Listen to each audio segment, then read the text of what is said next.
maritime disasters, the one ship that everyone has heard of is the Titanic.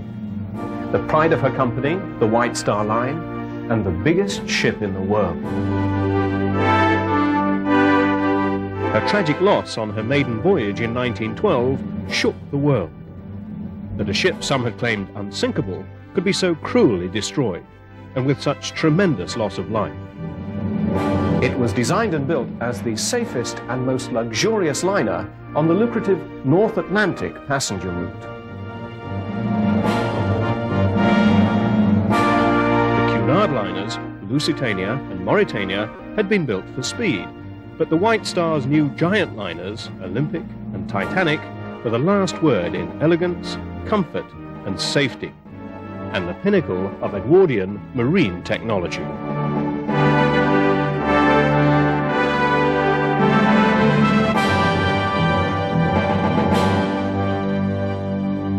New theories are still being debated, whether inferior steel was used in her construction, whether a fire in her coal store urged the captain to maintain a dangerously high speed in an ice field with definite warnings of icebergs.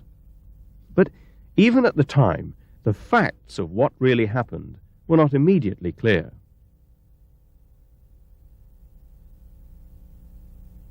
What is clear is that the great ship, built by Harland and Wolff in Belfast, along with her sister ship Olympic, set sail from Southampton on April the 10th, 1914.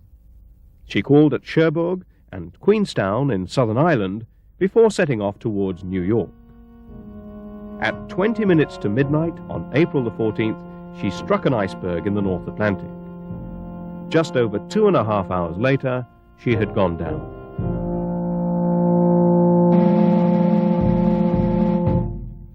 Only 705 people survived from the 2,228 on board. The liner carried more than the regulation number of lifeboats, but there were only enough places for about half those on board ship, and she wasn't even full. And with many lifeboats only partially filled, even less people could be saved.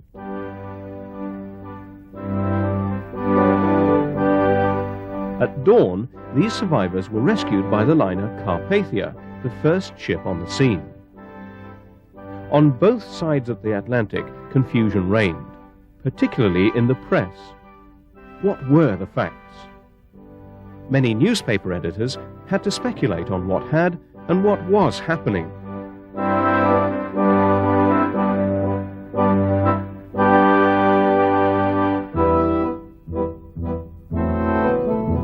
The Carpathia steamed on towards New York, which looked very different from how it looks today. Captain Rostron only allowed personal messages to be broadcast from the ship, so it wasn't until the Carpathia docked in New York that the press and the world knew the true story of the sinking of the Titanic.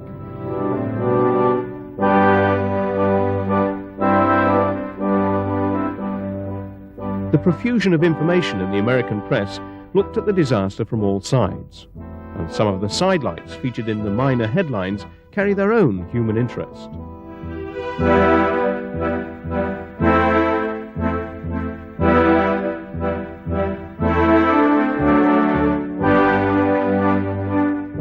There was great use of illustrations.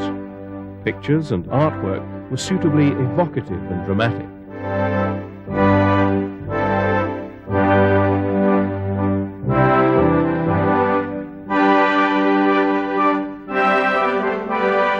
There were various graphic ways of comparing sizes of the ship to buildings and the iceberg.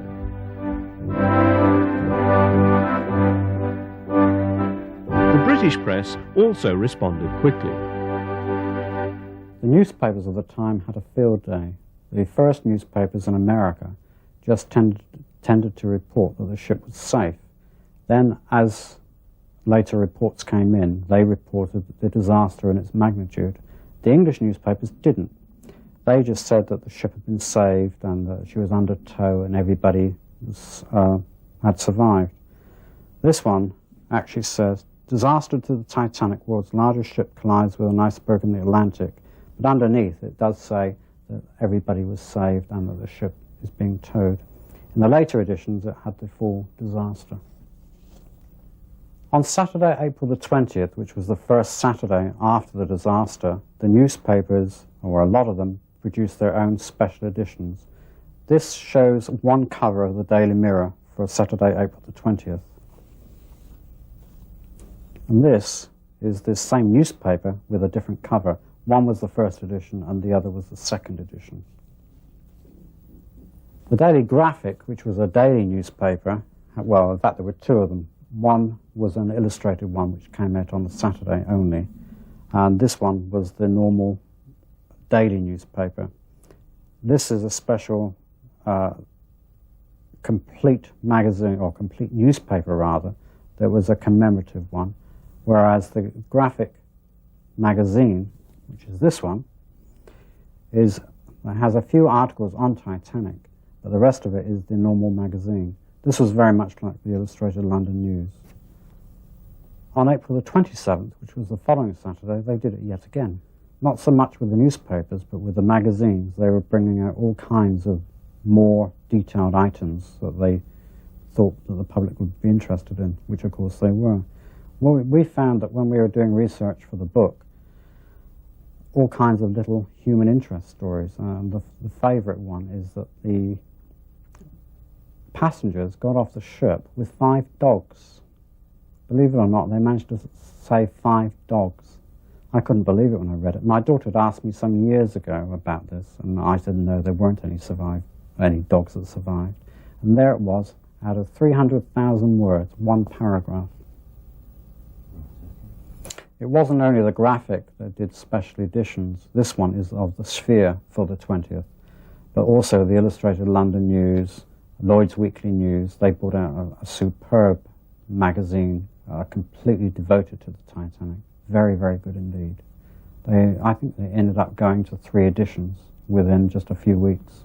Very popular. Then there was a profusion of memorial artifacts, postcards, artwork, sheet music. The style was melodramatic and sentimental, but sincere and of its time.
And gradually memorials were commissioned and constructed to the passengers, crew, musicians, and so on.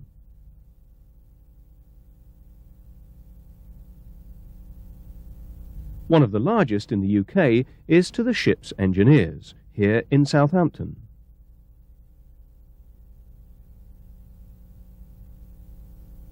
A statue to Captain Smith was funded by private subscriptions and eventually erected in Lichfield, Staffordshire, a place with no particular link with him or the great ship.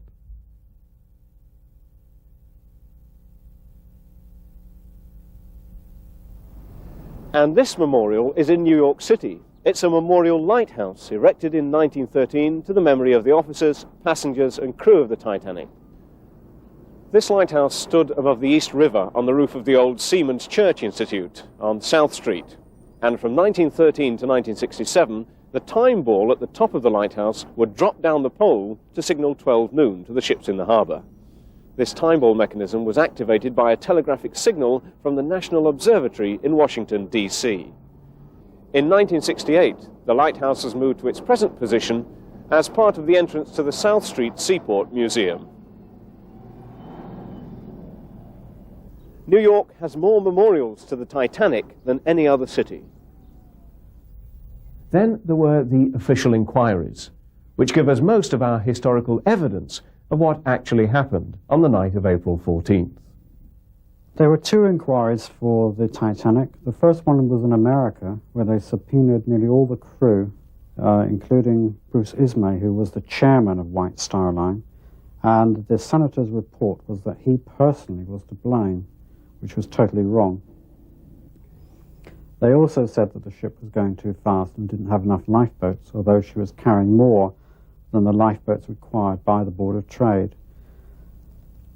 There was a lot of problems with the detention of the crew in America, and after representations from the British government, most of the crew were allowed to leave except for the officers.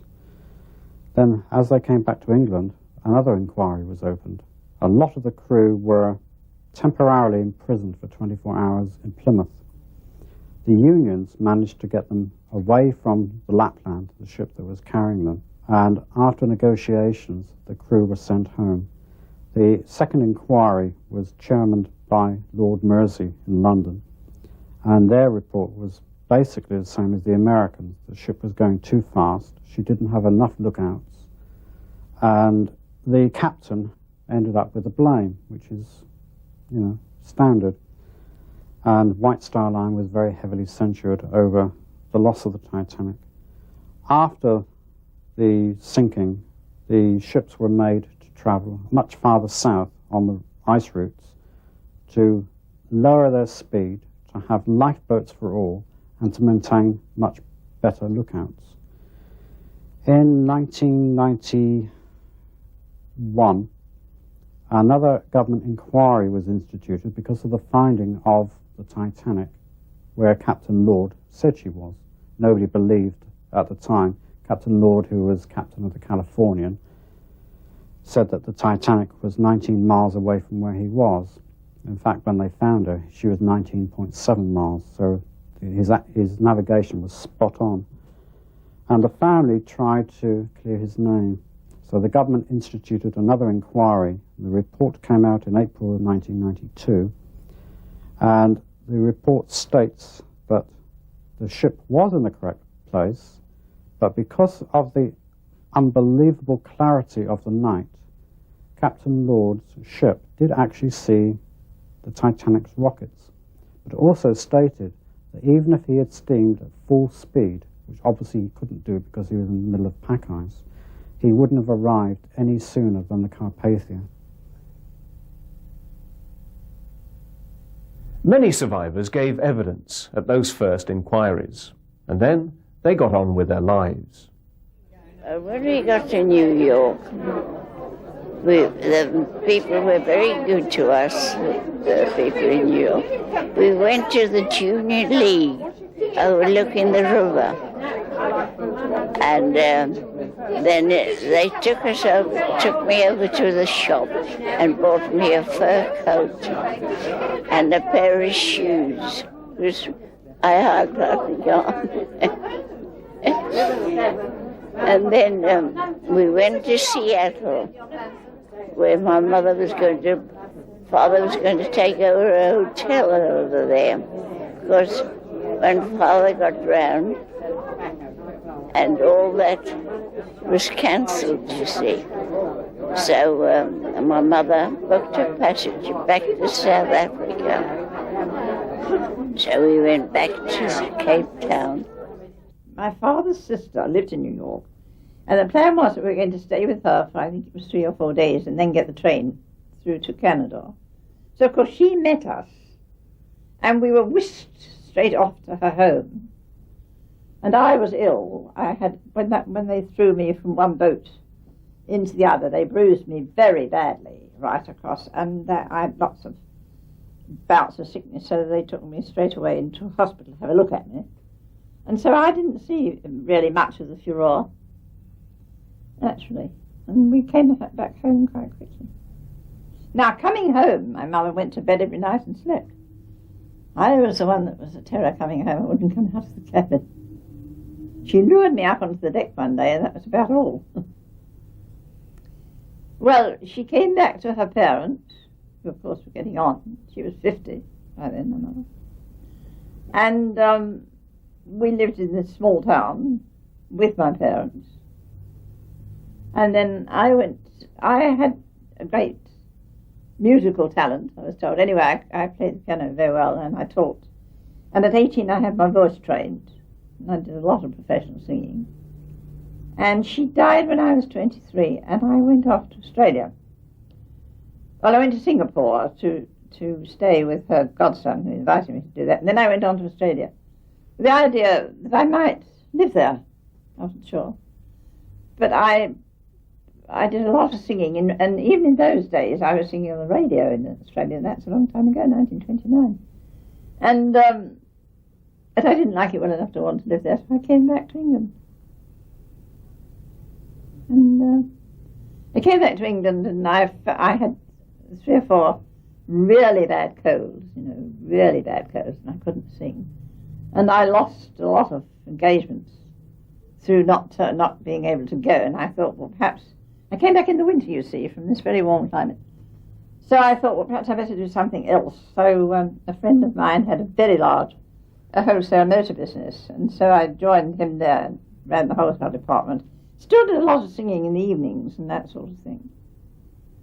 And then, of course, when the war broke out, like everyone else, it wasn't a question of what I wanted to do. I was a single woman on my own, and I could very easily have been sent up to a munition factory and goodness knows where. So I went to the Ministry of Food, and I was the food officer for this borough, and I hated it. Dislike it. Filling in forms and answering questions, no good to me. So I got out of that and went to work in a factory where they were making not actually munitions, but parts for guns and for what we called bomb slips, or things that the bombs were slipped with, I suppose, out of the aeroplane. And I liked that. It was people. I was working with people. And the director let me join the Industrial Welfare Society and paid for my training. So I became an industrial welfare officer, and that I did to the end of my working days, which I loved because it was dealing with people. In addition to that, I was a magistrate, and I loved that too, because again, it's people. Now I'm so old I have to just sit and talk about it. And shortly after the war, Walter Lord, researching his book, A Night to Remember, was trying to contact as many survivors as possible. Eva Hart is a perfectly marvelous person. She was only 7 or 8, but she was extremely wide-eyed and alert, and remembered, I thought, very well, particularly the awakening of her getting up, getting dressed, getting life, getting it up on deck, being separated from her father, or whether he put them in the boat, I think. And she was just a wonderful source, and she liked talking about it. There were other wonderful sources. Renee Harris was a lady who was on board the Titanic with her husband, who was a theatrical producer. They were in the theater business, and they knew she had a sense of crisis and climax, and she later went into the theater business herself because she lost her husband on board. She got on one of the last lifeboats, in fact, the last lifeboat. And she could see what I was looking for, the vivid things. And she was at the same time a good reporter, and she was on almost to the end. Captain Smith saw her at one point on the bridge when the ship was almost beams end, and he said, "What are you doing still here?" Because he knew her from being a prominent passenger.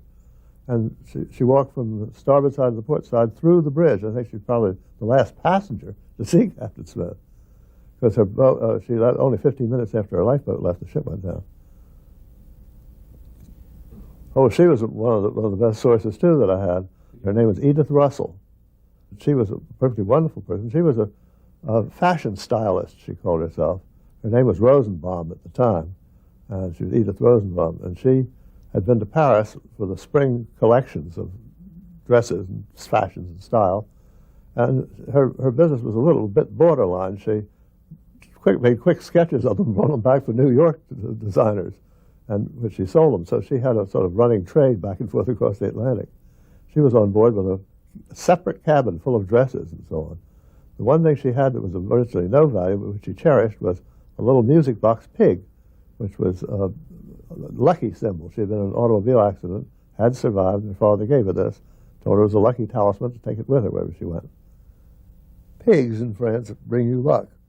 Edith Russell was firmly convinced that it brought her luck, and she wouldn't dream of doing anything without the pig being along. So when the Titanic was sinking and she was out on the boat deck waiting to get into the boat, she suddenly realized she didn't have her pig. And she was very hesitant, and her steward came up to her at that time, stewards being very solicitous people on ships. They'll do anything for you. And this steward proved it by going back to Edith Russell's cabin and getting for her the pig, this pig. And so when he came back, it was wrapped in a blanket.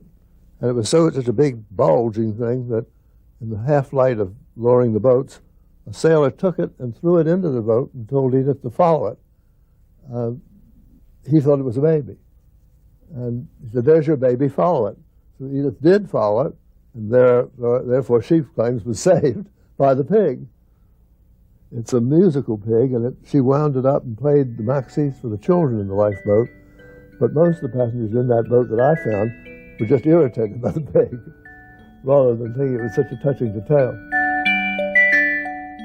Edith Russell, Edith Rosenbaum then, also kept the telegraphs she sent from the Carpathia.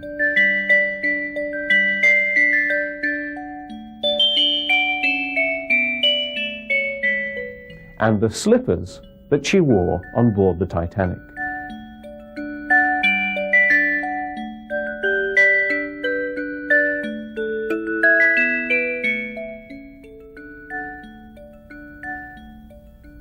William McQuitty, who produced the film version, A Night to Remember, was given a purse which had been found by a survivor in one of the lifeboats. There were some 80 survivors alive when I made this film, and I had letters and contact with 50 of them. Edith Russell came on board the sets from time to time, and so did Lawrence Beasley, and was great help. And one survivor sent me this purse with a letter, and it's a silver purse, and inside there's a 1-cent American piece dated 1912. I received this silver purse from Joe Mulholland. He says, "I met an old shipmate of mine down on the River Plate, South America, in La Plata. When ashore on the booze, his name was Baker, but all his mates called him Pancake. He was one of the crew who was lucky, one of the lucky ones to get away. He told me that the purse was lying in the bow of the lifeboat in which he was fortunate to crawl on board out of the ditch. Inside the purse was a brooch and $20, a ring, signet, 1-cent piece, a silver chain attached to the purse as strap or handle. I asked him what he did with the ring, brooch, and chain, and he told me that he flogged them for booze. I got the purse from him for a drink or two containing the 1-cent piece. Pancake died in the asylum in Belfast." It's a difficult letter to read because... Bill McQuitty saw the Titanic launched in Belfast as a boy, and he renewed a contact with the ship by having a copy of his autobiography, A Life to Remember, taken down to the wreck in a submersible. And it's got the official stamp to prove it. This book was taken down by the Russian submarine Mir 2 to the wreck of the Titanic. And this is their certificate to that effect. Bill McQuitty's film, A Night to Remember, is the finest screen version of the tragedy. And somehow the Titanic and the cinema were made for each other.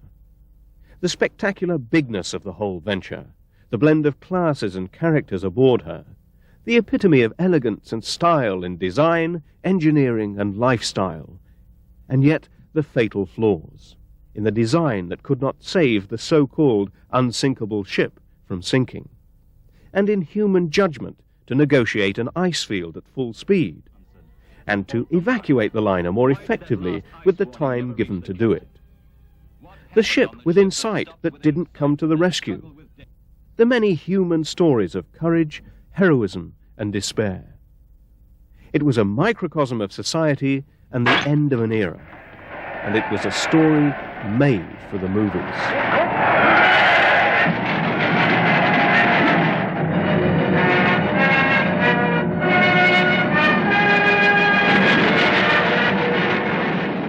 The only genuine film which exists of the great ship consists of two brief shots taken on February the 17th, 1912, as she entered the Thomson graving dock next to Harland and Wolff's yard in Belfast. Within days of the sinking, newsreels were being shown, put together from existing footage of the Titanic's sister ship Olympic, filmed on her maiden arrival in New York in June 1911, and here doubling for the Titanic. This is one surviving newsreel. Captain Smith walks about the deck dressed in summer whites. On this and many other shots, identifying notices and tugboat names have been obliterated by hand on the negative to hide the fact that this is the Olympic the previous summer.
These scenes were filmed on board the Carpathia within a couple of days of her docking at Pier 54, New York.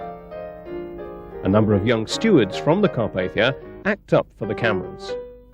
In these early days of cinema, these very long, unedited shots, moving photographs really, were very common.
Captain Rostron's name is misspelt on more than one newsreel.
And then there were the dramatized films.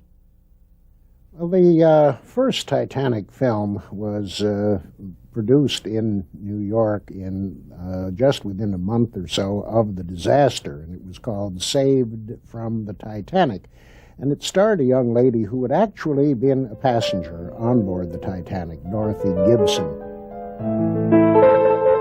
The film was planned, written and shot in 3 weeks and released on May the 14th, 1912. No print of this film survives. It was made by Eclair, a French film company.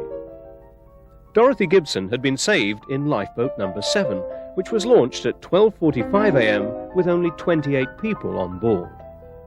Here she shows the location of the sinking. And here she wears the same clothes in which she was saved from the Titanic. Here she's greeted by her father and her boyfriend, Ensign Jack. And these are the Eclair Studios in New Jersey.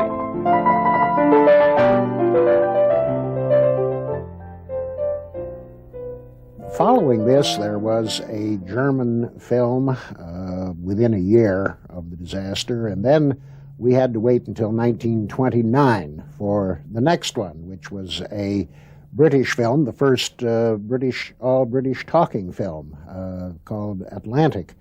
And Atlantic had among the members of its cast a young lady named Madeline Carroll. Atlantic was interesting in another respect. It was shot simultaneously. The same sets were used, and the English version was shot, and then they brought in another set of actors who did it in German. To make a comparison, here's a particular scene in English, and then the same scene in German. Nothing important, whatever it is. If anything loomed ahead of interest to us, you would hear 3 bells from the lookout. Thank you. No, we're not worried. Now we know where we are. And if you waited for that, you'd probably sit up all night. Good night, all. Good night.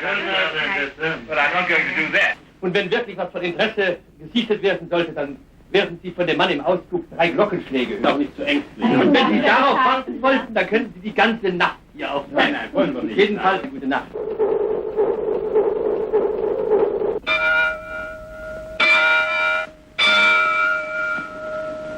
Feuern voraus! Feuern voraus!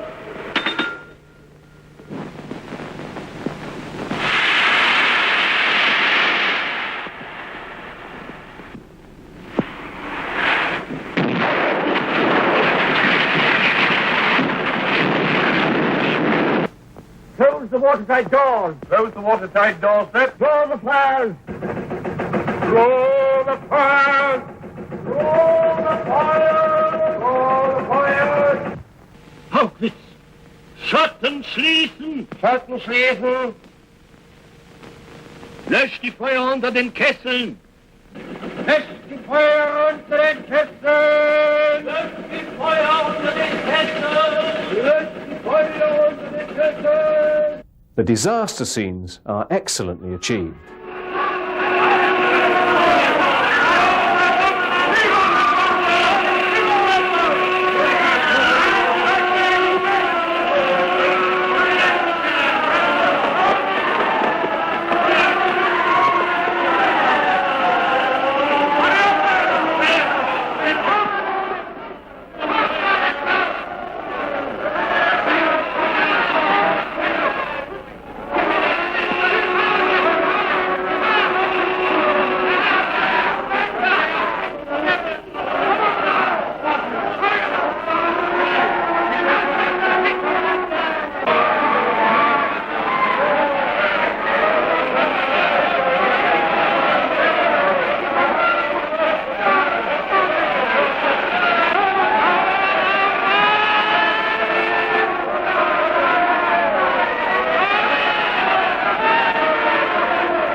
The German interest in Titanic continues with a propaganda film around 1943 called Titanic.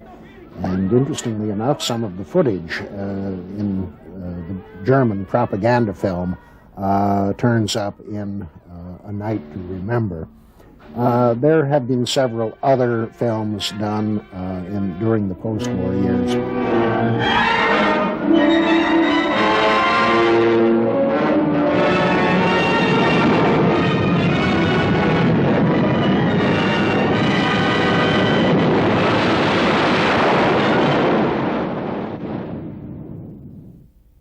There have been many films made of Titanic, and this one with Clifton Webb and Barbara Stanwyck and a very young Robert Wagner was made in the 1950s. It was a fair success, but it was nowhere near as successful as the next one, which is A Night to Remember, the very famous one by Walter Lord. Head and shoulders above them all is the film based on Walter Lord's book, and the same title, A Night to Remember. The film, for its authenticity, for its casting, for the transliteration from the printed page to the screen, has seldom, if ever, been equaled in any other film.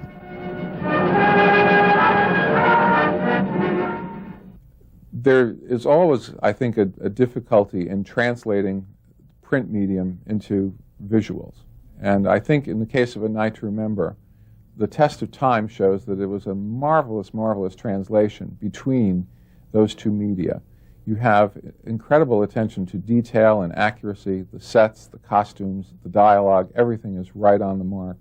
And from a historical standpoint, that's what we look for, something that is true to the original event.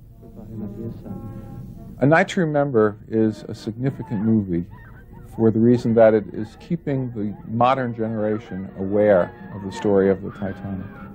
We use the movie very successfully in our English curriculum, and students of a wide variety of ability levels have found it an absolutely enthralling and fascinating experience to learn about the ship and the people who were on board.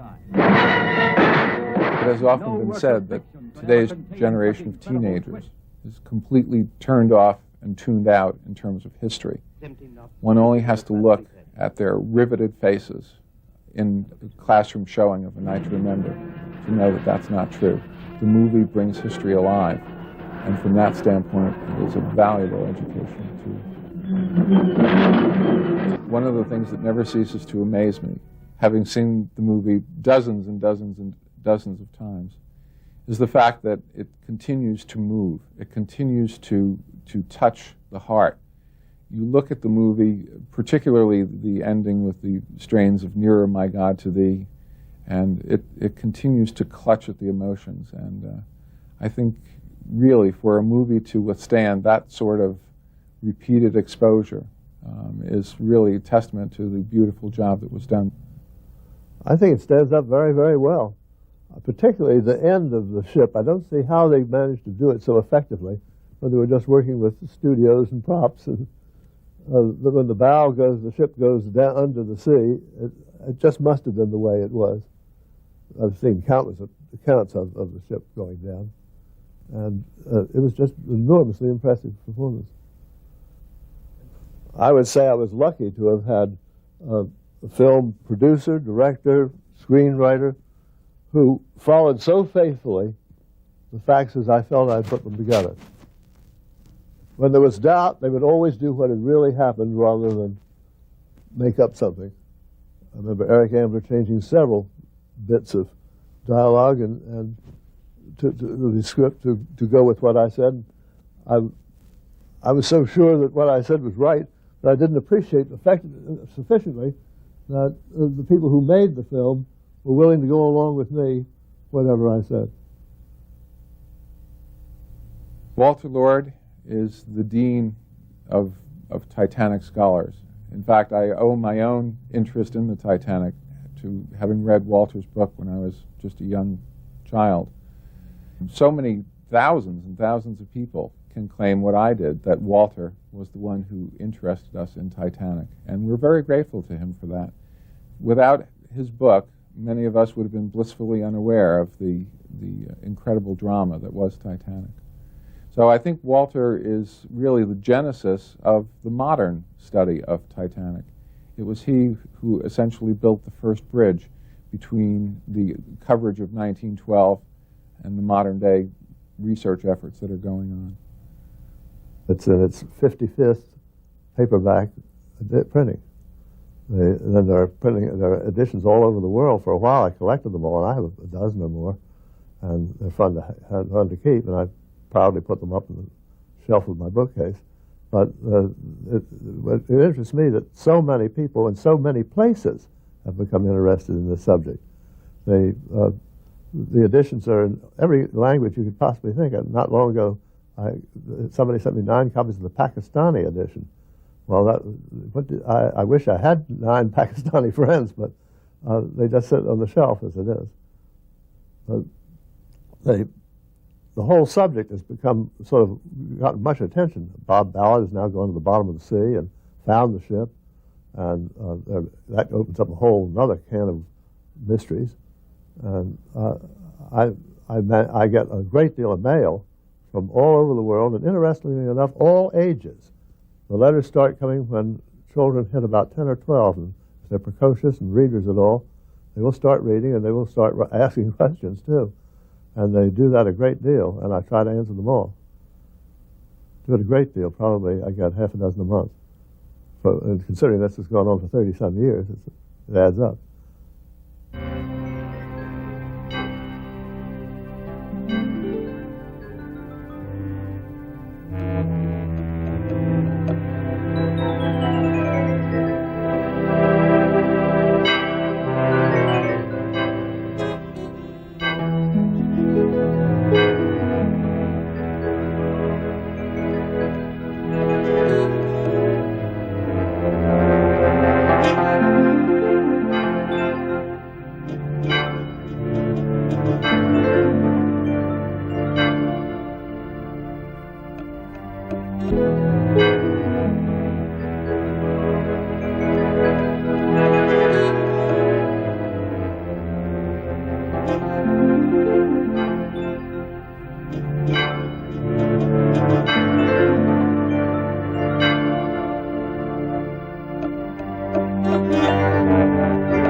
The ethics of bringing items up from the seabed near the Titanic has caused great and heated discussion.